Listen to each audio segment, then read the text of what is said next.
ઉપલેટા ખાતે મોજ નદીના ચેકડેમમાં 3 યુવાનો પાણીમાં ડૂબતા હોવાથી તાલુકા કંટ્રોલ રૂમને જાણ થતાં તાત્કાલિક તમામ સરકારી ટીમો એનડીઆરએફ રેસ્ક્યુ ટીમ સાથે રહીને યુવાનોનો આબાદ બચાવ કરી લેવામાં આવ્યો। અંતે જાણવા મળ્યું હતું કે તાલુકા વહીવટી તંત્ર દ્વારા સમગ્ર ઘટનાની મોકડ્રીલ યોજવામાં આવી હતી।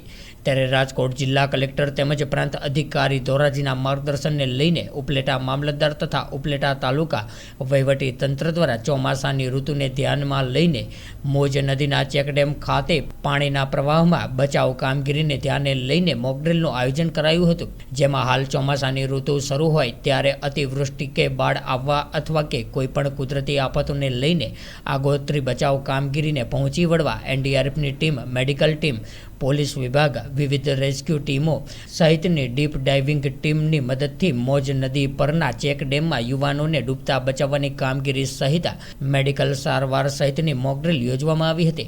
ત્યારે આ સમગ્ર મોકડ્રીલમાં ઉપલેટા મામલતદાર, તાલુકા વિકાસ અધિકારી, ઉપલેટા પોલીસ ટીમ, આરોગ્ય વિભાગ, નગરપાલિકા ટીમ સહિત એનડીઆરએફ ટીમ સહિતના વિવિધ રેસ્ક્યુ તંત્રો પણ હાજર રહ્યા હતા।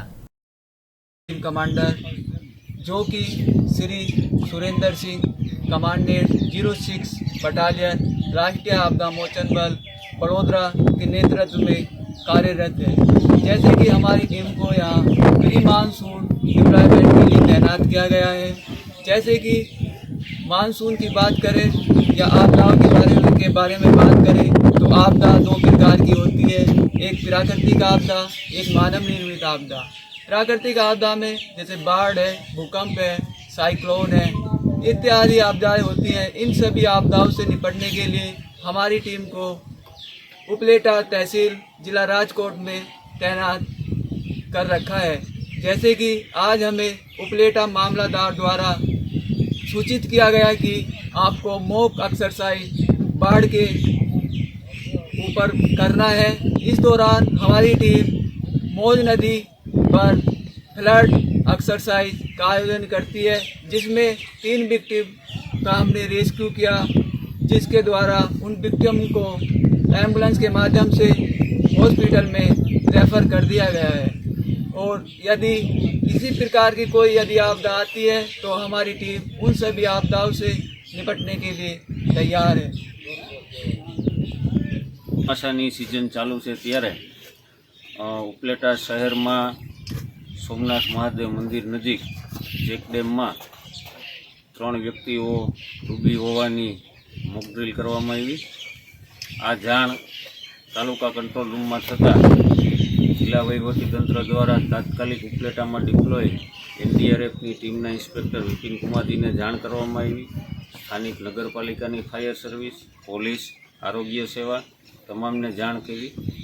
નિયત સમયમાં તાત્કાલિક તમામ લોકો અહીંયા પહોંચી ગયા અને એનડીઆરએફ દ્વારા પોતાની બોટ અને તરવૈયાઓ સાથે નદીના પટમાં જઈ અને આ લોકોને બચાવવાની મોકડ્રીલ કરવામાં આવી। આ મોકડ્રીલ દરમિયાન પાણીની અંદર કોઈ ફસાઈ ગયું છે એવો સીન ક્રિએટ કરવામાં આવ્યો અને ડીપ ડાઈવર દ્વારા ઓક્સિજનના સિલિન્ડરને માસ્ક સાથે એણે નદીના તળિયે જઈ અને વ્યક્તિને શોધી બહાર લાવેલ છે। આ મોકડ્રીલ દરમિયાન નગરજનો પણ હાજર હતા।